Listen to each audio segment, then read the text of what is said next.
ಹೃತ್ಪೂರ್ವಕವಾದ ಧನ್ಯವಾದಗಳನ್ನು ಶಾಲೆಗೆ ಅರ್ಪಿಸೋದಕ್ಕೆ ನಾನು ಇಷ್ಟಪಡ್ತೀನಿ.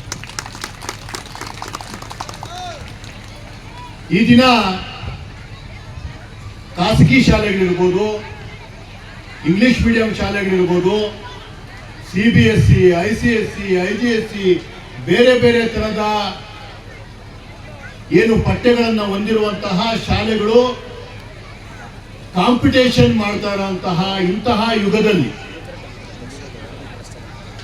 ಶಾಲೆಗಳು, ಎಷ್ಟೋ ಶಾಲೆಗಳು, ಎಲ್ಲ ಶಾಲೆಗಳು ಅಂತ ಹೇಳಕ್ ಹೋಗಲ್ಲ, ಎಷ್ಟೋ ಶಾಲೆಗಳು ಈ ದಿನ ಉದ್ಯಮವಾಗಿ ಪರಿವರ್ತನೆ ಆಗುತ್ತಿದೆ.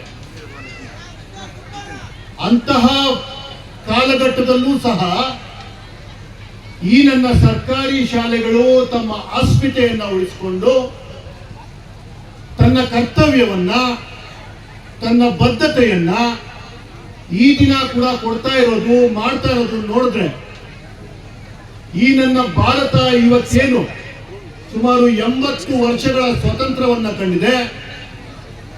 ಇವತ್ತು ಈ ನನ್ನ ದೇಶ ಆರ್ಥಿಕತೆಯಲ್ಲಿ 3ನೇ ಸ್ಥಾನಕ್ಕೆ ಏರಿದೆ.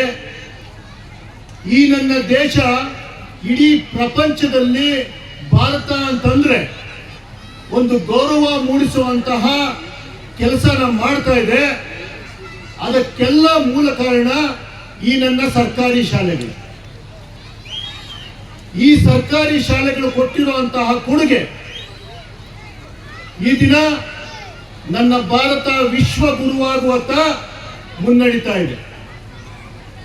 ಏನಿವತ್ತು ಖಾಸಗಿ ಶಾಲೆಗಳನ್ನ ಮಾಡಿರೋರಿರ್ಬೋದು, ದೊಡ್ಡ ದೊಡ್ಡ ಉದ್ಯಮಗಳಿರ್ಬೋದು, ದೇಶವನ್ನ ಮುನ್ನಡೆಸುತ್ತಿರುವಂತಹ ನರೇಂದ್ರ ಮೋದಿ ಅವರಾಗಿರ್ಬೋದು, ಮಲ್ಲಿಕಾರ್ಜುನ ಖರ್ಗೆ ಅವರಾಗಿರ್ಬೋದು, ನನ್ನ ರಾಜ್ಯವನ್ನು ಮುನ್ನಡೆಸ್ತಿರೋದಕ್ಕಿಂತ DK ಶಿವಕುಮಾರ್, ಸಿದ್ದರಾಮಯ್ಯನವರು, ಯಡಿಯೂರಪ್ಪಜಿಯವರು,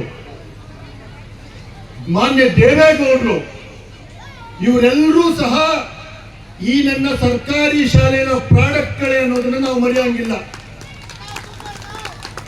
ಅಂತಹ ಸರ್ಕಾರಿ ಶಾಲೆ 75 ವರ್ಷಗಳ ನಂತರವೂ ತನ್ನತನವನ್ನು ಉಳಿಸಿಕೊಂಡಿದೆ. ಈ ಸುತ್ತಮುತ್ತಲಿನ ಎಷ್ಟೋ ಗ್ರಾಮಸ್ಥರ ಮಕ್ಕಳಿಗೆ ಸರಸ್ವತಿಯಾಗಿ ತನ್ನ ಮನದಲ್ಲಿ ತಗೊಂಡು ವಿದ್ಯಾದಾನವನ್ನು ಮಾಡಿ ಅವರ ಜೀವನವನ್ನು ಕಟ್ಟಿಕೊಡ್ತಾ ಇದೆ ಅಂತಂದ್ರೆ ಈ ಶಾಲೆಗೆ ಎಷ್ಟು ಬಾರಿ ನಾವು ನಮನ ಸಲ್ಲಿಸಿದ್ರು ಸಾಕಾಗಲಿಲ್ಲ. ಈ ದಿನ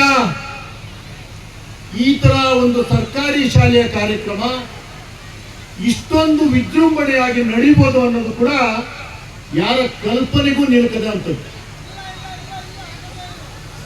ಈ ರೀತಿಯ ಒಂದು ಕಾರ್ಯಕ್ರಮವನ್ನ ಇಡೀ ಊರಿನ ಜನ, ಹಳೆಯ ವಿದ್ಯಾರ್ಥಿಗಳು, ಸುತ್ತಮುತ್ತಲಿನ ಗ್ರಾಮಸ್ಥರು ಮತ್ತು ನನ್ನ ಯುವ ಮಿತ್ರರು ನಿಜಕ್ಕೂ ಹೆಸರು ತಗೊಳ್ಳೇಬೇಕು. ಎಲ್ಲರ ಒಗ್ಗಟ್ಟಿನ ಕೆಲಸ, ಎಲ್ಲರ ಸಾಮೂಹಿಕ ಸೇವೆ ಇದಾಗಿದ್ರೂ ಸಹ ಯಾರದೋ ಒಬ್ಬ ವ್ಯಕ್ತಿಯ ಮೆದುಳಿನಲ್ಲಿ ಇದು ಕೂತಿರಬೇಕು, ಫಸ್ಟ್ ಇಂಥದ್ದೊಂದು ಕಾರ್ಯಕ್ರಮ ಮಾಡ್ತೀವಿ ಅಂತ. ಯಾವುದೋ ಒಂದು ಬ್ರೈನ್ ಚೈಲ್ಡ್ ಇದು.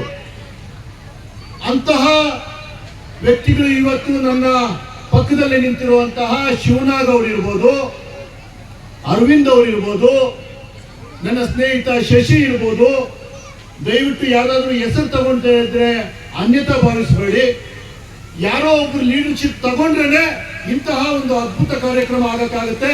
ಅಂತಹ ಅದ್ಭುತ ಕಾರ್ಯಕ್ರಮವನ್ನು ಮಾಡಿದಂತಹ ಈ ನನ್ನ ಯುವಕರನ್ನ ನಾನು ಮನತುಂಬಿ ಹಾರೈಸ್ತಾ ಇದ್ದೀನಿ. ನನ್ನ ನಾಡಿನ, ನನ್ನ ದೇಶದ ನಿಜವಾದ ಶಕ್ತಿ ಈ ಯುವಕರು. ಯಾವುದೇ ಒಂದು ಸ್ವಾರ್ಥವಿಲ್ಲದೆ ನಿಸ್ವಾರ್ಥ